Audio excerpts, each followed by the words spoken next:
டக்கு டக்கு டக்கு டக்கு டக்குன்னு அப்படிதான். ஒரு ஆளுக்கு காத்திருக்கவே பிடிக்கலையா, இன்னொருத்தங்க நான் காத்திருக்க தான் எனக்கு ரொம்ப பிடிச்சிருக்கு. ஆண்டவருக்காக காத்திருக்கும் போது கர்த்தர் எனக்கு எல்லாவற்றையும் செய்கிறார் இல்லையா?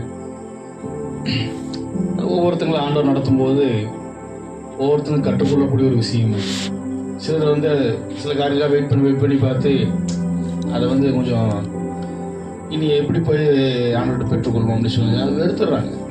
அதனால காத்திருக்க என்ன செய்யறது இல்லை, பிடிக்கிறது இல்லை இல்லையா? அதான் வேற சொல்றது, ரொம்ப நாள் காத்திருக்கிறது இழைக்க பண்ணுமா, நெடுநாள் காத்திருப்பது இழைக்க பண்ணுமா இல்லையா? அதற்காக நம்முடைய விசுவாசத்தை செய்யக்கூடாது, விடக்கூடாது. ஏன்னா அவரை தவிர வேற யாரை போய் நம்ம பிடிக்க முடியும்? அவர்கிட்ட எல்லாம் வேற யார்கிட்ட போய் நம்ம பெற்றுக்கொள்ள முடியும்? எத்தனை வருஷம் ஆனாலும் எத்தனை நாள் அவர் தான் நமக்கு செய்யணும் இல்லையா? இப்ப பெற்றவங்க இப்ப பிள்ளைகளுக்கு, அந்த பிள்ளைகளுக்கு எந்த காரியம் எப்ப செய்தாலும் எப்படி செய்தாலும் பெற்றவங்க தானே செய்ய முடியும். மற்றவங்க யார் செய்ய முடியும்? அட்வைஸ் பண்ணலாம், ஆலோசனை சொல்ல, எல்லாமே செய்யலாம். ஆனா செய்ய முடியுமா? செய்வாங்களா? செய்ய மாட்டாங்க. யார் செய்யணும்? பெற்றவங்க தான் செய்யணும்.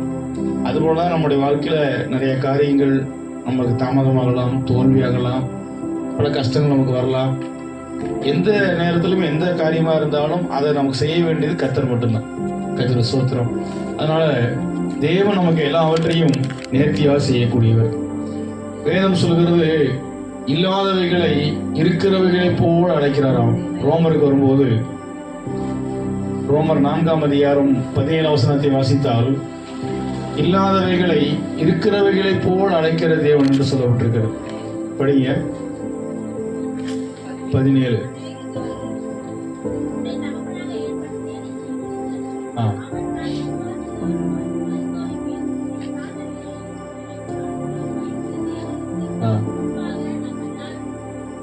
தகப்பனானா இல்லாதவைகளை இருக்கிறவைகளை போல் அழைக்கிற தேவனுக்கு அவன் விசுவாசமா தன்னை ஒப்பு கொடுத்ததினால் நம்ம எல்லாருக்கும் அவன் தகப்பனான் அப்படின்னு சொல்லப்பட்டிருக்கிறது. அதனுடைய அர்த்தம் என்ன? ஆபிரகாம் 25 வருஷம் காத்திருந்தான். எத்தனை வருஷம்? 75 to 100 இல்லையா? 75 வயசுல இருந்து 100 வயசு வரைக்கும் 25 வருஷம் காத்திருக்கான். அந்த 25 வருஷம் ஆண்டவர் செய்யறாரு, உனக்கு கொடுப்பேன் கொடுப்பேன் கொடுப்பேன் தான் சொல்றாரு. ஒரு சந்தர்ப்பத்துல வெறுத்து போய் ஆண்டவர், வேலைக்காரோட மகனையாவது நான் என்ன செய்யறேன், நான் பிள்ளைய எடுத்துக்கலாமான்னு கேட்கும் போது, அதெல்லாம் தேவையில்லை, அதெல்லாம் உனக்கு தேவையில்லை, அந்த நோக்கம் அந்த சித்தி எனக்கு கிடையாது அப்படிங்கிற. அப்போ அந்த கொடுக்கக்கூடிய சந்தர்ப்பம் வரும்போது ஆபிரகாம் கூட விசுவாசத்தை விட்டுவிடவில்லை. ஆனா அவருடைய மனைவியை பார்த்தீங்கன்னா நகைத்தாள் அப்படின்னு இருக்கிறது. தூதர்ல வந்து ஆபிரகாமோடு பேசும்போது அவள் நகைத்தாள் அப்படின்னு இருக்கிறது இல்லையா? அப்ப சாராளுடைய ஆவி எப்படி ஆகி போச்சுன்னா, இது எப்பவும் கேட்டு இருக்கிறது தானே, இது எப்பவும் ஆண்டர் பேசிட்டு இருக்கிறது தானே. அப்ப திரும்ப திரும்ப திரும்ப திரும்ப ஆண்டர் பேசிட்டே இருக்காருன்னு அர்த்தம் என்ன? உனக்கு அந்த காரியம் நடக்க போகுது, உனக்கு யாருக்கு ஆண்டர் செய்ய போகிறார், உன் வாழ்க்கையில் அதை ஆண்டர் உனக்கு கொடுக்க போகிறார். இல்லைன்னா அந்த வார்த்தை திரும்ப திரும்ப ஆண்டர் செய்ய மாட்டாரு, சொல்லிட்டே இருக்க மாட்டார். கர்த்தர் உண்டாரு. அதனால நம்முடைய தேவன் எப்படிப்பட்டவர்? எனக்கு இல்லை, ஓகே ரைட், ஆனா உனக்கு இருக்குது. நம்முடைய பார்வையில இல்ல, தேவனுடைய பார்வையில அவர் நமக்கு அதை வைத்திருக்கிறார். அதான் நீங்க சொல்லப்பட்டிருக்கு, இல்லாதவைகளை இருக்கிறவைகளை போல அழைக்கிற தேவன். கர்த்தருக்கு ஸ்தோத்திரம். அதனால நமக்கு இல்லை என்று நினைத்துக் கொண்டிருக்கலாம். நமக்கு இல்லாத ஒரு காரியத்தை, எனக்கு இது இல்லையே, இது கிடைக்கவில்லையே அப்படின்றதான சில நினைவுகளோடு நம்ம இருந்து கொண்டிருக்கலாம். ஆனால் தேவன் நம்ம எப்படி அழைக்கிறார் என்றால், அது உனக்கு இருக்கிறதாகவே அழைக்கிறார். கர்த்தருக்கு ஸ்தோத்திரம். அப்ப நம்ம ஆண்டவரை எப்படி விசுவாசத்தோடு பார்க்க வேண்டும், ஆண்டவரை எப்படி விசுவாசத்தோடு ஏற்றுக்கொள்ள வேண்டும் என்றால், என் தேவன் எனக்காக எதெல்லாம் இல்லையோ அது எல்லாவற்றையும் இருக்கிறவராக என்ன செய்கிறார், என் தேவன் எனக்கு இருக்கிறார் என்கிற விசுவாசத்தோடு நம்ம அவரை ஏற்றுக்கொள்ளக்கூடியவர்களா இருக்க வேண்டும். திரும்ப சொல்றேன், சில கன்ஃபியூஸ் ஆயிருவீங்க. எது இல்லையோ அது என் தேவன் எனக்கு இருக்கிறவராகவே, அது இருக்கிறதாக எனக்காக வைத்திருக்கார் என்று விசுவாசத்தோடு ஏற்றுக்கொண்டால், இல்லாதவைகளை இருக்கிற இடத்துல இருந்து அதை அப்படியே உருவாக்கி தருகிறவர் கர்த்தர். கர்த்தர் ஸ்தோத்திரம். ஒரு இடத்துல பாருங்க, ஒரு கழுதையின் தாடை எலும்புல 1000 பேரை கொன்று போட்டு விட்டு, பெரிய யுத்த வீரன் தான், பெரிய சாமர்த்தியம் தான், கொன்று போட்டு விட்டு குடிக்க தண்ணீர் இல்லாமல் தாகத்துக்கு அவன் சாக கிடக்கிறான். அப்பொழுது கேட்கிறான், ஆண்டவரே நான் இந்த பெலிஸ்தருடைய கையில் விழுந்து சாக வேண்டுமா என்று கேட்டபோது ஒரு பெரிய பள்ளத்தையே பிளந்து ஒரு பெரிய ஆற்றையே உண்டாக்கி விட்டார். இல்லாதவைகளை இருக்கிறவை போல் அழைக்கிறது.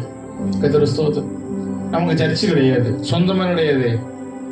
சொந்தம் என்ன கிடையாது, இடமோ சொந்த சர்ச்சு நமக்கு கிடையாது. ஆனா சபையா இருக்கிறோம். எப்படி இருக்கிறோம்? சர்ச்சா சபையா தான் நம்ம இருக்கிறோம். அப்ப நம்முடைய சபை எப்படி இருக்கிறது?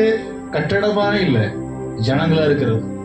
அப்ப ஜனங்களா இருக்கிற நமக்கு கட்டடமான ஒன்று தேவையா இருக்கிறது இல்லையா? யானை வரும் பின்னே மணி ஓசை வரும் முன்னே அப்படிங்கிறது போல ஆண்டவர் சில காரியங்களை, இல்லாதவைகளை உனக்கு இருக்கிறது அப்படிங்கறத எப்படி ஆண்டவர் காட்டுறாருன்னா, வசனத்தின் மூலமாக, தரிசனத்தின் மூலமாக, தீர்க்க தரிசனத்தின் மூலமாக ஆண்டவர் நம்மோடு பேசி அல்லது தரிசனம் மூலமாக சில காட்சிகளை தேவன் நமக்கு வெளிப்படுத்தி கொடுத்து இப்படியெல்லாம் அது உனக்கு இருக்கிறது அப்படி என்று என்ன செய்கிறார்? அதை நமக்கு அதை வெளிப்படுத்தி தரக்கூடியவராகவே இருக்கிறார். கர்த்தருக்கு ஸ்தோத்திரம். ஆபிரகாம் ஒரு பிள்ளைக்காகத்தான் என்ன செய்தான்? ஆண்டவரை கேட்டு இருக்கிறான். ஆண்டவர் நட்சத்திரத்தை காக்கிறார். நட்சத்திரத்தை என்ன செய்யறாரு? உனக்கு இருக்கப்பா, உனக்கு சந்ததிகள் இருக்கிறது, உனக்கு தேசம் இருக்கிறது, உனக்கு ஜாதிகள் இருக்கிறது, உனக்கு ஜனங்கள் இருக்கிறது என்று நட்சத்திரங்களை பார்க்க வைக்கிறார். கடற்கரை மணலை பார்க்க வைக்கிறது. இதெல்லாம் உன்னுடைய ஜனம், இப்படி உன் ஜனங்கள், உனக்கு பிறக்கிற பிள்ளைகள், உன்னோட சந்ததிகள் இப்படி ஜனங்களாய் தேசங்களாய் இருப்பார்கள் என்று ஒரு தரிசனமாக அவனுக்கு காண்பிக்கிறார். கர்த்தருக்கு ஸ்தோத்திரம்.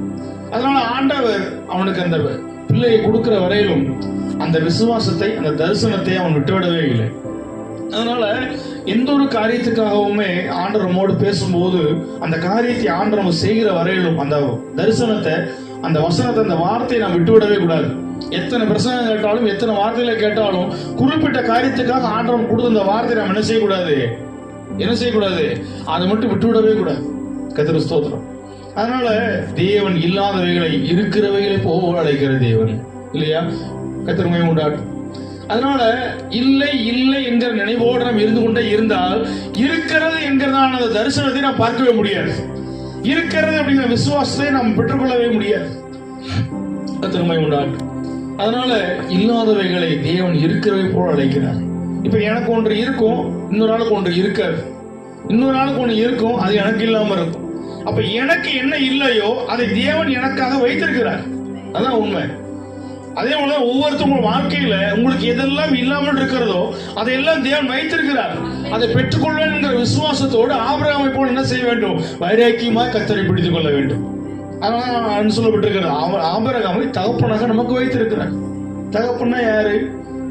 ஒரு பிள்ளையை சரியான விதத்துல வழிநடத்தக்கூடிய ஒரு மனிதன்.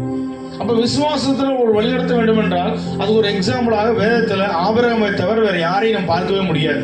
கர்த்தருக்கு ஸ்தோத்திரம். அந்த அளவுக்கு விசுவாசத்துல ஒரு வைராக்கியமான, முரட்டுத்தனமான ஒரு மனிதன் என்றால் ஆபிரகாம் மட்டும்தான். ஆபிரகாமுக்கு நிகரான ஒரு விசுவாசம் உள்ள ஒரு மனிதன் வேதத்தில் அதிகமாக நம்ம பார்க்கவே முடியாது. அதனாலதான் நாம் எப்படிப்பட்டவர்களா இருக்கிறோம்? நமக்கு இல்லைதான், இல்லாதவர்கள் தான் இல்லையா? வேதம் சொல்லுகிறது, உள்ளவைகளை அவமாக்கும்படி இல்லாதவைகளையும் இழிவானவைகளையும் தேவன் தெரிந்து கொண்டார் என்று. 1 கொரிந்தியர் வரும்போது 1 கொரிந்தியர் 1 அதிகாரம் 28 வசனத்தை படிங்க. உலகத்தில் இழிவானவைகளையும் அற்பமாய் எண்ணப்பட்டவைகளையும் இல்லாதவைகளையும் தேவன் தெரிந்து கொண்டார். எதற்காக? இல்லாதவைகளை கொண்டு வந்து அவர்களை இருக்கிறவர்களாக மாற்றி, யாரெல்லாம் அவர்களை இழிவானவர்களாக, தகுதி இல்லாதவர்களாக நினைத்தார்களோ அவர்களுக்கு முன்பாக மேன்மையானவர்களாய் மாற்ற வேண்டும் என்று என்ன செய்கிறார்? தேவன் இல்லாதவைகளையும் இழிவானவைகளையும் தேவன் தெரிந்து கொண்டார். கர்த்தருக்கு ஸ்தோத்திரம். அதனால மற்றவர்கள் வேண்டும் என்றால் நம்மளை ஒரு இல்லாத இழிவான நிலவரத்தில் நம்மை பார்க்கலாமே தவிர நாமே நம்ம என்ன செய்யக்கூடாது? நான் ஒன்றும் இல்லாதவன், நான் ஒன்றும் இல்லாதவள், நான் ஒரு தகுதி இல்லாதவள், நான் விருப்பம் பண்ணிக்க தகுதி இல்லாதவள், எந்த ஒரு விஷயத்திலும் போய் நான் முன்னாடி பண்ணிக்க தகுதி இல்லாத ஒரு நபர் என்று நம்மை நாம் குறைத்து எடை போட்டு விடக்கூடாது. கர்த்தருக்கு ஸ்தோத்திரம் இல்லையா? அதான் வேதம் சொல்லுகிறது, உங்களுக்குள் இருக்கிறவர் பெரியவர், நம்மோடு இருக்கிறவர் பெரியவர். அந்த விசுவாசத்தோடு நாம் ஆண்டவரை பிடித்து நடக்கூடியவர்களா இருந்தால் நான் இல்லாதவன், நான் இல்லாதவள் அப்படிங்கிற எண்ணம் நமக்குள்ள வரவே வராது. கர்த்தருக்கு ஸ்தோத்திரம். எல்லாவற்றையும் உடையவர், எல்லாவற்றையும் இருக்கிறவர் நம்மோடு இருக்கும் போது நாம் எதுவுமே இல்லாதவர்கள் அல்ல. கர்த்தருக்கு ஸ்தோத்திரம். அப்படி நாம் எப்படிப்பட்ட நிலவரத்தோடு, விசுவாசத்தோடு, தரிசனத்தோடு நாம் காண்கிறோம்? நம்முடைய தரிசனத்தின் ஆவியை நாம் ஆண்டவரில் பெற்றுக்கொள்ள வேண்டும். ஒருவேளை தரிசனத்தின் ஆவியை நாம் இழந்து போயிருந்தால் திரும்ப அந்த வரங்களை நாம் புதுப்பித்துக் கொள்ள வேண்டும். ஆண்டவரே, எனக்கு ஒரு தரிசனத்தின் ஆவியை தாங்க. விசுவாசத்தோடு கேளுங்க. ஆண்டவரிடத்துல, ஆண்டவரே என்னுடைய காரியங்களை குறித்து, என்னுடைய வருங்காலங்களை குறித்து, என் பிள்ளையுடைய காரியங்களை குறித்து எனக்கு நல்ல ஒரு தரிசனத்தை ஆவி எனக்கு வேண்டும். நல்ல ஒரு தரிசனத்துல நான் ஒவ்வொரு காரியத்தையும் பார்க்கக்கூடிய ஒரு விசேஷத்தை, ஒரு அபிஷேகம் எனக்கு வேண்டும் என்று கேட்டால், அந்த நிச்சயம், அந்த அபிஷேகத்தை, தரிசனத்தின் ஆவியை நிச்சயம் தேவன் நமக்கு தருவார். கர்த்தருக்கு ஸ்தோத்திரம். அந்த ஒரு தரிசனத்தின் ஆவி இருந்தால், தரிசனத்துல எல்லாவற்றையும் காண்கிற ஒரு நல்ல ஒரு அபிஷேகத்தில் நிறைந்து வாழ்கிற வாழ்க்கை இருந்தால், எந்த ஒரு காரியத்தை குறித்துதான சந்தேகமோ அவிசுவாசமோ கலக்கமோ நமக்குள்ள வரவே வராது. கர்த்தருக்கு ஸ்தோத்திரம். ஏனென்றால் அவர் சொல்லியும் செய்யாதிருப்பாரோ? அவர் சொல்லியும் செய்யாது. ஒரு காரியத்தை ஆண்டவர் காட்டிட்டாரு, ஒரு காரியத்தை ஆண்டவர் சொல்லிட்டாரு, நிச்சயம் அதை செய்வார். கர்த்தர் மகிமை உண்டாகட்டும். அதை செய்யாமல் அவர் ஒரு நாள் ஓய்ந்திருக்கவே மாட்டார். அதை செய்கிற வரையிலும் அவர் விடக்கூடாது. அவர் அதை செய்யறது என்ன செய்யக்கூடாது, என்ன செய்யக்கூடாது, அவரை விடவே கூடாது. அவரை டிஸ்டர்ப் பண்ணிட்டே இருக்கணும். கிடைக்கிற நேரம் எல்லாம், கிடைக்கிற சூழ்நிலையில் எல்லாம், எந்தெந்த இடத்துல எல்லாம் அவர் டிஸ்டர்ப் பண்ண முடியுமோ அந்த இடத்துல அவர் டிஸ்டர்ப் பண்ணி அவரை ஏதாவது தொந்தரவு பண்ணிட்டே இருக்க வேண்டும். என்ன செய்யணும்? அவர் என்னங்க செய்யணும்? தொந்தரவு பண்ணிட்டே. ஒரு ஏழை விதவை, ஒரு அநியாயமான ஒரு நியாயபதி இருந்தானா, அவன் அநியாயமானவன் தான், இருந்தாலும் இவன் என்ன செய்யவே இல்லை, அவனை விடவே. டெய்லி காலையில் வீட்டு வாசல் போய் நின்ற வேண்டியது, சாயந்தரம் வரைக்கும். எப்படியாவது அவன் கண்ணில் செய்யணும், நம்ம பண்றோமோ. அவனும் பார்க்கறான், என்னடா இந்த அம்மாவை நம்ம எவ்வளவோ இது பண்றோம், இது விடமாட்டேங்குது, சரி இதுக்காக நம்ம பண்ணியா அனுப்பிவிட்டுருவோம் அப்படின்னு என்ன செய்கிறான்? அந்த அநியாயம் உள்ளவன் இறங்கினான் என்று சொல்லப்பட்டிருக்கிறது. அநியாயம் உள்ளவனே இறங்குவானேயானால் நீதி உள்ளவர், இரக்கம் உள்ளவர், தயவு உள்ளவர், அன்புள்ளவர் நமக்கு இறங்க மாட்டாரா? அதனால எந்த ஒரு காரியத்தையுமே சோர்ந்து போய் அசால்ட்டா விடாம அவர் எப்பவுமே டிஸ்டர்ப் பண்ணிட்டு, எனக்கு இது வேணும், எனக்கு இது வேணும், எனக்கு இது வேணும், எனக்கு இது செய்யணும், நிச்சயம் எனக்கு நடந்தே ஆக வேண்டும் என்று உரிமையோடு அவரிடத்துல கேட்டுக்கொண்டே இருக்க வேண்டும். கர்த்தர் ஸ்தோத்திரம். அதான் சொல்றாரு, கேளுங்காரு. அவர் என்ன சொல்றாரு? இயேசு என்ன சொன்னாரு? சத்தமா சொல்லுங்க, கேளுங்க. உங்க சந்தோஷமா நிறைவா இருக்கும்படி கொடுப்பேங்கிற. உங்க சந்தோஷம் நிறைவா இருக்கும்படி. அப்ப எப்படி கொடுப்பாரு? ஏதோ கொஞ்சம் கொடுத்துட்டு அனுப்புவோம் அப்படி கொடுக்கறது இல்ல. அவர் எப்படி கொடுப்பாருன்னா, நம்ம கேட்டதை வாங்கின உடனே, அதாவது சொல்ல முடியாத அளவுக்கு இறுதியமானது சந்தோஷத்தினால் நிறைந்து வழியக்கூடிய அளவுக்கு என்ன செய்வாரோ கொடுத்துருவாரு. அதனால நினைக்கிற நேரம் எல்லாம், கிடைக்கிற நேரம் எல்லாம் அவர் டிஸ்டர்ப் பண்ணிட்டே இருக்க வேணும். எனக்கு இது வேணும், எனக்கு இது வேணும், எது வேணும்? செருப்பு வேணும் இல்லையா, பேஸ்ட் வேணும், பிரஷ் வேணும் இல்லையா, அதெல்லாம் ஈஸியா நம்மளே வாங்கிடலாம். அதெல்லாம் ஈஸியா நம்ம வாங்கிடலாம். நம்மளால எதை செய்ய முடியாதோ, நம்மளால எதை பெற்றுக்கொள்ள முடியாதோ, நம்மளால எதை அடைய முடியாதோ அதை அவரிடத்துல கேட்க வேண்டும். அதை என்ன செய்ய வேண்டும்? அவரிடத்துல கேட்க வேண்டும். கர்த்தருக்கு ஸ்தோத்திரம். இப்படி நாம் அவரை ஒவ்வொரு முறையும், ஒவ்வொரு நாளும் கிடைக்கிற நேரங்களில் எல்லாம் நாம் அவரிடத்துல பேசிக்கொண்டு கேட்டுக்கொண்டே நாம் இருந்தால் நிச்சயம் அதை செய்வார். காத்திருக்கிறேன்னு சொல்லிட்டு ஒரு வாரத்துல போய் தூங்கிட்டு இருப்பதில்லை. காத்திருக்கிறேன்னு சொல்லிட்டு ஆண்டவர் தர வரைக்கும் காத்திருப்போம் அப்படி சொல்லிட்டு நம்முடைய இஷ்டத்துக்கு அசால்ட்டா போயிட்டு இருக்க கூடாது. அவர் டெய்லியும் கிடைக்கிற நேரம் எல்லாம் என்ன செய்யணும்? தொந்தரவு பண்ணி டிஸ்டர்ப் பண்ணி அவர் நம்ம பக்கம் திரும்பிட்டே இருக்கணும். அவரை விட்டுறவே கூடாது அவரை. ஏன்னா அவர் நம்மளை மட்டும் பார்த்துட்டு இருக்கிறவர்ல, எல்லாரையும் அவர் பார்க்கிறார், எல்லாருடைய காரியத்தையும் விசாரிக்கிறார். ஆனா நம்ம என்ன செய்யக்கூடாது? அவரை விட்டுறவே கூடாது. தொந்தரவு பண்ணிட்டே இருக்கணும், கேட்டுட்டே இருக்கணும். இதை செய்யற வரைக்கும் விடவே மாட்டேன்னு சொல்லி கேட்டுக்கொண்டே இருந்தால் நிச்சயம் என்ன செய்வார்? அதை அவர் நமக்கு செய்வார். ஏன்னா என் வாழ்க்கையில ஆண்டவர் என்ன பிராக்டிஸ் பண்ணது அப்படிதான். என்ன பிராக்டிஸ் பண்ணது? அப்படி ஒரு காரியம் எனக்கு நடக்கணும்னா அவர் விடவே மாட்டேன். அதுக்காக போய் முழங்கால போட்டு ரூம் அடைச்சிட்டு அழவும் மாட்டேன், கத்தவும் மாட்டேன், கூப்பாட்டு போடவும் மாட்டேன். ஆனா எனக்குள்ள இருந்தே நான் ஆண்டவர் என்ன செய்வேன்னா கேட்டுட்டே இருப்பேன், சொல்லிட்டே இருப்பேன், டிஸ்டர்ப் பண்ணிட்டே இருப்பேன். அவர் விடவே மாட்டேன். வண்டியில போயிட்டு இருக்கும்போது சரி, வேலை செஞ்சுட்டு இருக்கும்போது சரி, வீட்டில் இருக்கும்போது சரி, எப்பவுமே எனக்கு ஒரு டைம் கிடைக்க என் மைண்ட்ல ஒரு தாட் வந்துட்டே இருக்கு அப்படின்னா அவரை விடவே மாட்டேன். அவர்கிட்ட கேட்டே இருப்பேன், சொல்லிக்கிட்டே இருப்பேன். எனக்குள்ள அவரோட நான் பேசிக்கிட்டே இருப்பேன். எனக்கு இது வேணும், எனக்கு இதை செய்யணும் இல்லையா, அப்படி நான் பேசிட்டே இருக்கும்போது, கேட்டே இருக்கும்போது அது கேட்ட காரியத்தை ஆண்டு நிச்சயம் என்ன செய்வாரு? நமக்கு அவர் செய்வார். கேட்கறத விட்டுறக்கூடாது. அவர்கிட்ட கேட்கறது என்னைக்குமே விட்டுறக்கூடாது இல்லையா. ஒரு பரீட்சை நெருங்கி வந்துட்டே இருக்கு, முக்கியமான நோட்ஸ் தேவை, நெருங்கிட்டு அந்த நாள் நெருங்க நமக்கு அந்த நோட்ஸ் தேவை அதிகமாக இருக்கும்போது நம்ம அசால்ட் என்ன செய்ய மாட்டோம்? உட்காந்துருக்க மாட்டோம். பேரண்ட்ஸை போட்டு தொல்லை பண்ணி உயிரை வாங்கிடுவோம். அப்படிதானே? என்ன செய்வீங்க? நீங்க மண்டை பிச்சுட்டாலும் பரவாயில்ல, எனக்கு வாங்கி கொடுத்துரும், உயிரை வாங்கிடுவாங்க இல்லையா. அது போல ஆண்டவர் என்ன செய்யணும்? விட்டுறவே கூடாது. அவரை டிஸ்டர்ப் பண்ணி அவரை விட்டு போராடி எப்படியாவது அதை வாங்கிடணுங்கிற ஒரு விடாப்பிடியோட ஆவியோட என்ன செய்யணும்னா அவரை கேட்டு வாங்கிவிட வேண்டும். அப்படி நீங்க செஞ்சு பாருங்க, உங்களுக்கு எதுவுமே இல்லைங்கிற எண்ணம் வரவே வராது. எனக்கு இது இல்லை, எனக்கு இந்த காரியம் நடக்கல, எனக்கு இது தாமதமாயிட்டு இருக்கு, எனக்கு இந்த காரியம் நடக்கலங்கிற வார்த்தை என்ன செய்யாது, வரவே வராது. கர்த்தர் ஸ்தோத்திரம். இன்னைக்கு நம்ம எப்படிப்பட்டவர்களா இருக்கிறோம்? இல்லாதவர்களா இருக்கிறோமா? அல்லது இருக்கிறவராகவே இருக்கிறேன் என்று சொல்லுறாரே, அவர் மேல உள்ள விசுவாசத்தோடு எனக்கு எல்லாம் இருக்கிறது, இது நான் தேவனிடத்திலிருந்து எப்படியாவது நிச்சயம் நான் பெற்றுக்கொள்வேன் விசுவாசத்தோடு அவரிடத்துல கேட்டு பெற்றுக்கொள்ள முடியாத விசுவாசத்துல போராடக்கூடிய நல்ல ஆவியோடு நாம் இருக்கிறோமா? இன்றைக்கு நாம் எப்படி இருக்கிறோம்? இல்லையா? வேதம் சொல்லுகிறது, ஒரு இடத்துல யோபு சொல்கிறான், என் வியாதி என் சரீரத்தில் ஆரோக்கியமும் இல்லை, அதனால எனக்கு ஒரு இளைப்பாறுதலும் இல்லை என்று சொல்கிறான். யோபுல வரும்போது 30ஆம் அதிகாரம் 17ஆம் வசனம் படிங்க. யோபு 30:17.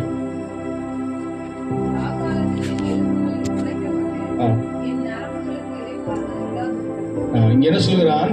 என் எலும்புகள்ல அந்த வியாதியினுடைய வேதனை துளைத்து துளைத்து துளைத்து வேதனைப்படுத்துறதுனால அந்த வியாதியிலிருந்து எனக்கு இன்னும் சுகமும் இல்லை, அந்த வியாதினால எனக்குள்ள ஒரு இளைப்பாறுதலும் இல்லை என்று சொல்கிறான். கர்த்தர் ஸ்தோத்திரம். இன்றைக்கு இல்லை இல்லை என்று எத்தனையோ நாம் சொல்லிக்கிட்டு இருக்கிறோம். ஆனா ஆண்டவர் சொல்கிறார், நீங்கள் எல்லாரும் என்னிடத்துல வாருங்கள், உங்களுக்கு நான் என்ன செய்கிறேன்? இளைப்பாறுதலை தருகிறேன்.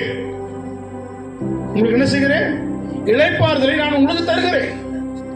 நம்முடைய காயங்களை அவர் ஏற்றுக்கொண்டு நம்முடைய நோய்களை அவர் சுமந்து தீர்த்தார் என்று சொல்லப்பட்டிருக்கிறது.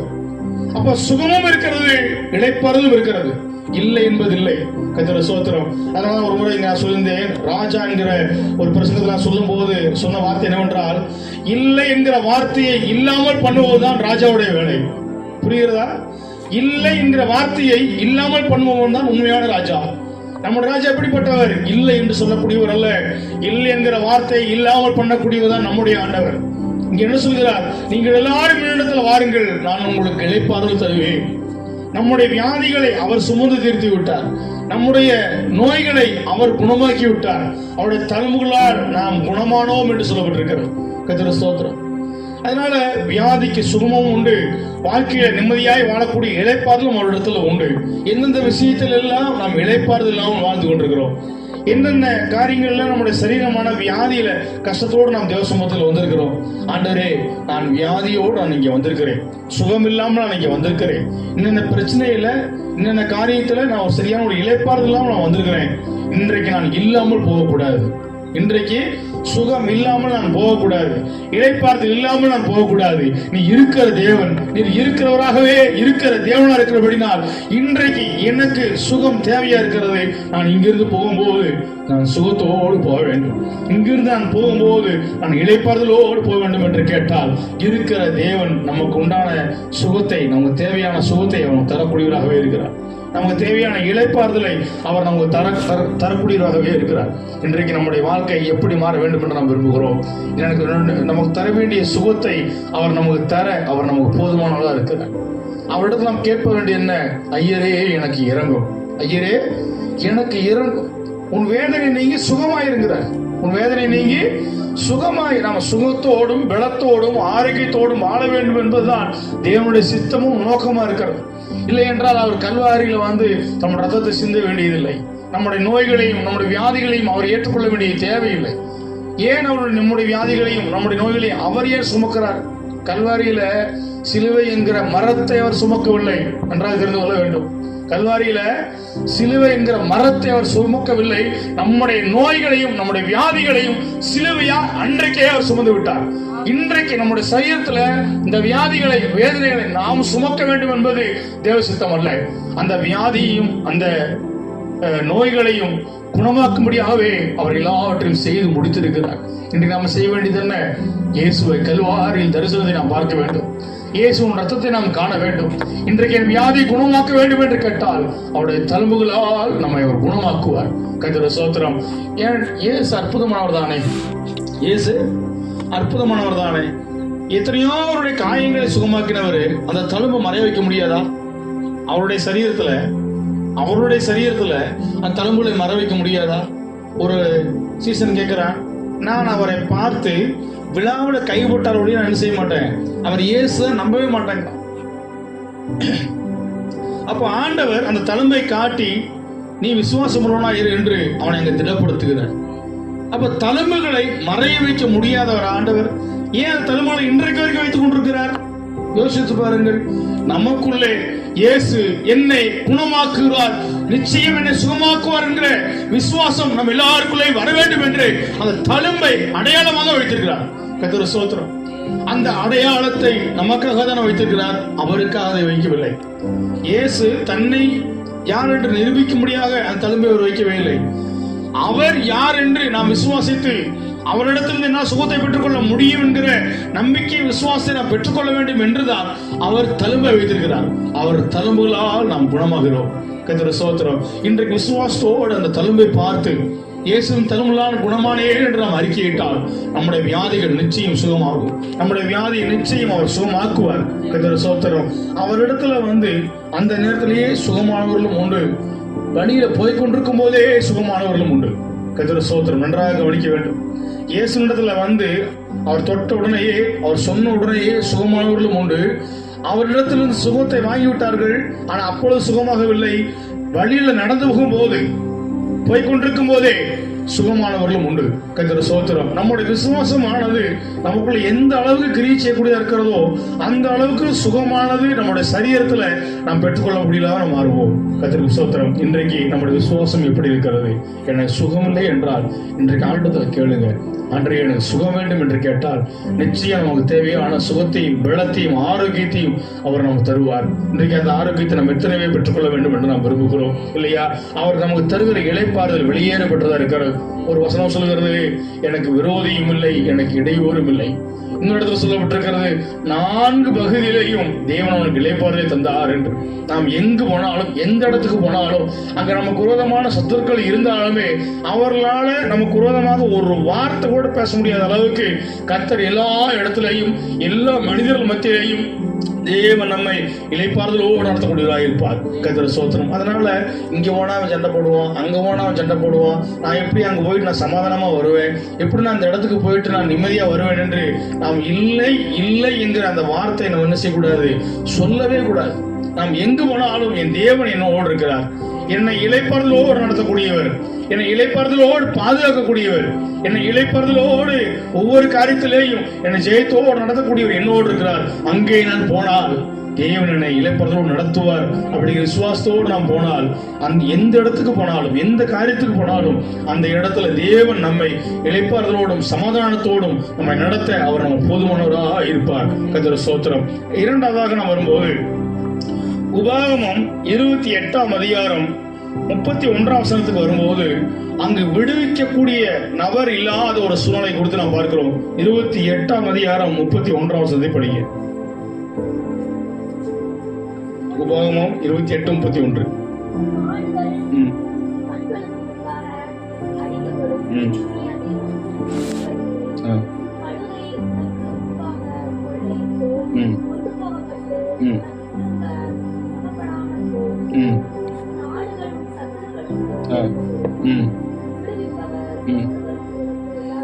விடுவிப்பவர் ஒருவரும் இல்லாதிருப்பார். அதாவது இந்த கேட்பாரற்ற ஆள் மாதிரி. எப்படி கேட்பாரற்ற ஆள் மாதிரி? இப்ப நம்மளோட வீட்டுல யாராவது ஒருத்தன் ஒரு 10 ஆட்டை மாட்டையும் பிடிச்சிட்டு போறான்னு வைங்களேன், நம்ம எவ்வளவோ பதறோம், எவ்வளவோ கத்துறோம், எவ்வளவோ கூப்பாடு ஓடுறோம்.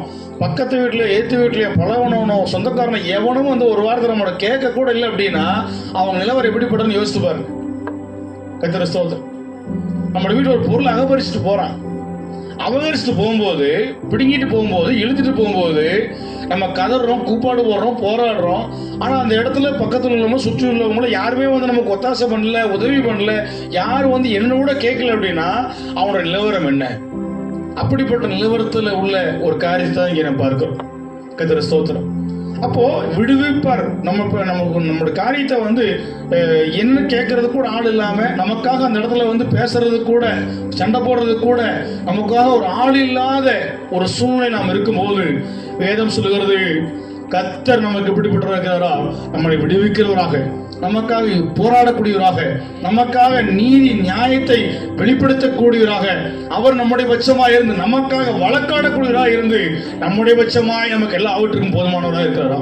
கர்த்தருக்கு ஸ்தோத்திரம். இன்றைக்கு எத்தனை பேர் எனக்காக, என்னுடைய பட்சமாய் இருந்து, என்னுடைய காரியங்களுக்காக என்னுடைய பட்சமாய் இருந்து எனக்காக பேச, எனக்காக ஒரு காரியத்தை செய்ய, எனக்காக ஒரு காரியத்துக்காக வந்து முன் நிற்க யாருமே இல்லை என்று சொல்கிறீர்கள். இன்றைக்கு இருக்கிறவர் இருக்கிறார், இருக்கிறவராகவே இருக்கிறார். அவர் நமக்காக யுத்தம் பண்ணும்படியாக, அவர் நமக்காக பரிந்து பேசும்படியாக, நமக்காக வழக்காடும்படியாக அவர் நமக்கு நியாயாதிபதியாக இருக்கிறார். ஒரு வசனம் அழகாக சொல்லப்பட்டிருக்கிறது, அவர் வந்து வழக்காடுவார். ஒரு நீங்க எத்தனை பேர் கோர்ட்டுக்கெல்லாம் இருக்குன்னு தெரியாது, நீதிபதிக்கு முன்பாக 2 பேர் வாதாடுவாங்க. ஒன்னு தன்னுடைய பட்சமாய் வழக்காடுறது, இன்னொன்னு தனக்கு எதிராக வழக்காடுவது. கர்த்தருக்கு ஸ்தோத்திரம். இப்படி நம்முடைய பட்சத்துல இருந்து நமக்காக வழக்காடக்கூடியவராக தேவன் நம்முடைய பட்சமா இருப்பாராம். கர்த்தருக்கு ஸ்தோத்திரம் இல்லையா? அதனால எனக்கு யாருமே இல்லை என்கிற சிந்தை நமக்குள்ள வரவே கூடாது. கர்த்தருக்கு ஸ்தோத்திரம். எனக்கு யாருமே இல்லை என்கிற சிந்தை என்ன செய்யக்கூடாது, வரவே கூடாது. யோவான் அழகாய் சொல்லுகிறார், உங்களை திக்கற்றவர்களாக விடேன் என்று. கர்த்தருக்கு ஸ்தோத்திரம். உங்களை திக்கற்றவர்களாக விடேன் என்று இயேசு அழகாய் சொல்லுகிறார். தேவன் நம்மளை திக்கற்றவர்களாய் ஒரு நாள் விடவே மாட்டார். கர்த்தருக்கு ஸ்தோத்திரம். அதனால எனக்கு யாருமே இல்லை நினைக்காதீங்க. திக்கற்றவன்னா யாரு இல்லையா? தகப்பன் இல்லாதவன் தான் திக்கற்றவனா இருக்கிறான். வேதம் சொல்லுகிறது, வசனம் இருக்கிறது, எடுக்க நேரம் இல்லை. திக்கற்றவன் என்று சொன்னால் தகப்பன் இல்லாதவன் தான் திக்கற்றவன் இருக்கிறான். ஒரு தகப்பன் இருந்தால்தான் ஒரு பிள்ளைய எந்த வழியில் நடக்கணும், எந்த திசைக்கு போகணும், எந்த காரியத்தை எப்படி செய்யணும் என்று என்ன செய்ய முடியும், ஆலோசனை சொல்லி சரியா நடத்த முடியும். அப்படி நம்மை தேவன் நமக்கு தகப்பனா இருந்து திக்கட்டு போய் விடாதபடிக்கு சரியான திசையில சரியான வழியில் நடக்கும்படியாக தேவன் நமக்கு இருக்கிறார். நம்மை விடுவிக்கும்படியாக, நமக்காக வழக்காடி யுத்தம் பண்ணி நமக்காக கிரி செய்யும்படியாக நமக்காக அவர் இருக்கிறார். வேதம் சொல்லுகிறது, நீங்கள் சும்மா இருங்கள், நீங்கள் சும்மா இருங்கள், கர்த்தர் உங்களுக்காக யுத்தம் பண்ணுவார். கர்த்தர் ஸ்தோத்திரம். நம்முடைய வீட்டில இருந்து நம்முடைய பிள்ளைகளை, நம்முடைய ஆடு மாடுகளை பிடித்து கொண்டு போகும்போது நீங்க போய் போராட வேண்டாம், நீங்க போய் கண்ணீர் விட வேண்டாம், கர்த்தர் பார்த்துக் கொள்வார் என்று விசுவாசத்தோடு அமர்ந்திருந்தால் வீட்டு வாசலை விட்டு வெளியே கூட கொண்டு போக முடியாது. கர்த்தர் அங்கே அவனோடு யுத்தம் பண்ணும்படியாக கர்த்தர் அங்கே இறங்கி நிற்பார். கர்த்தர் ஸ்தோத்திரம். ஏனென்றால் அவர் சியோனுக்காகவும் எருசலேமுக்காகவும் உக்கிர வைராக்கியம் உள்ளவர். கர்த்தர் ஸ்தோத்திரம். உங்களுக்காக எனக்காக கடும் வைராக்கியம் உள்ளவர் கர்த்தர். எந்த இடத்திலையும் நம்மையோ நமக்கு உண்டானவைகளையோ தேவன் ஒருபோதும் விட்டு கொடுக்கவே மாட்டார். கர்த்தர் ஸ்தோத்திரம். ஏனென்றால் நாம் அவருடைய பிள்ளைகளா இருக்கிறோம், அவர் நம்முடைய தகப்பனா இருக்கிறார்.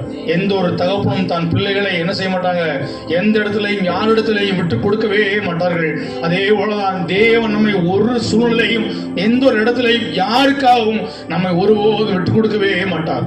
அப்படிப்பட்ட தேவன் நம்மோடு இருக்கிறார். அதனால எனக்காக விடுவிக்கவோ, எனக்காக கிரியை செய்யவோ, எனக்காக ஒரு காரியத்தை செய்யவோ யாருமே இல்லை என்கிற எண்ணம் நமக்குள்ள வரவே கூடாது. கர்த்தர் ஸ்தோத்திரம். சிலலாம் பார்த்தீங்களா, தங்களை ஒரு அனாதை போல நினைச்சுக்கிடுவாங்க, தங்களை ஒரு அனாதை போல நினைச்சுக்கிடுவாங்க. தனக்கு யாருமே இல்லை, தனிமைதான் பெஸ்ட்பாங்க. தனிமை தான் என்னது? தனிமைதான். தனிமையில இனிமை காண முடியுமான மாதிரி தனிமையாவே வாழணும், தனிமையாவே இருக்கணும். அப்படிப்பட்ட வாழ்க்கையில் நீ போய் பார்த்தீங்கன்னா எதுவுமே நல்லா இருக்காது. அப்படிப்பட்ட வாழ்க்கை நீ தனிமையாவே இருக்கணும் நினைக்கிற வாழ்க்கையை நீங்க போய் பாருங்க, அவங்க வாழ்க்கையில் எதுவுமே நல்லாவே இருக்காது. வெளியே வேணா பார்க்கறது நல்லா இருக்கிற மாதிரி ஒரு தோட்டம், ஒரு பிம்பம் இருக்கலாமே தவிர அவன் தனிப்பட்ட வாழ்க்கையில பார்த்தீங்கன்னா பல காரியங்களை குறித்து யோசித்து புலம்பி கலங்கி சோர்ந்து போய் பல காரியத்தில் அடிபட்டு ஒண்ணுமே பண்ண முடியாம வாழ்க்கையில வந்து ஒரு கஷ்டத்தோடு வந்துகிட்டு இருப்பாங்க. கர்த்தர் ஸ்தோத்திரம் இல்லையா? ஆனா அதே நேரத்துல கர்த்தரோடு சேர்ந்து, இயேசுவோடு சேர்ந்து சரியானதை பிடித்துக் கொண்டு அவரோடு ஐக்கியமா இருந்து, என் தேவன் என்னோடு இருக்கிறார், நான் தனியாக இல்லை, எனக்காக என் தேவனுக்காக இருக்கிற விசுவாசத்தோடு நல்ல முறையில் ஒரு மனிதன் வாழ்வானே ஆனால் அவன் வாழ்க்கையானது ஒரு பெரிய ஒரு ஜெயத்தோடு வாழக்கூடிய வாழ்க்கையா இருக்கும். கர்த்தர் ஸ்தோத்திரம். அதனால வாழ்க்கையில எந்த ஒரு சூழ்நிலையுமே தனியா வாழணும், தனிமையா வாழணும் என்கிற சிந்தை என்ன செய்யக்கூடாது, நமக்குள்ள வரவே கூடாது. கர்த்தர் ஸ்தோத்திரம். நான் தேவனோடு வாழ வேண்டும், என் கர்த்தரோடு வாழ வேண்டும் என்ற சிந்தையோடு நாம் இருந்தால் நம்முடைய வாழ்க்கையானது வெளியேற பெற்றதாய் மாறும். கர்த்தர் ஸ்தோத்திரம். இன்றைக்கு எத்தனை பேர் நம்முடைய வாழ்க்கையில தேவன் எனக்கு வேண்டும், கர்த்தர் எனக்கு வேண்டும், அவரோடு நான் சேர்ந்து வாழ வேண்டும் என்று நாம் விரும்புகிறோம். அப்படிப்பட்ட வாழ்க்கை எப்படி மாறும் தெரியுமா? அப்படிப்பட்ட வாழ்க்கை எப்படி மாறும் தெரியுமா? ஆதியாகமத்துக்கு வரும்போது 49ஆம் அதிகாரம் 21ஆம் வசனத்தை படியுங்கள். 49ஆம் அதிகாரம் 21ஆம் வசனம்.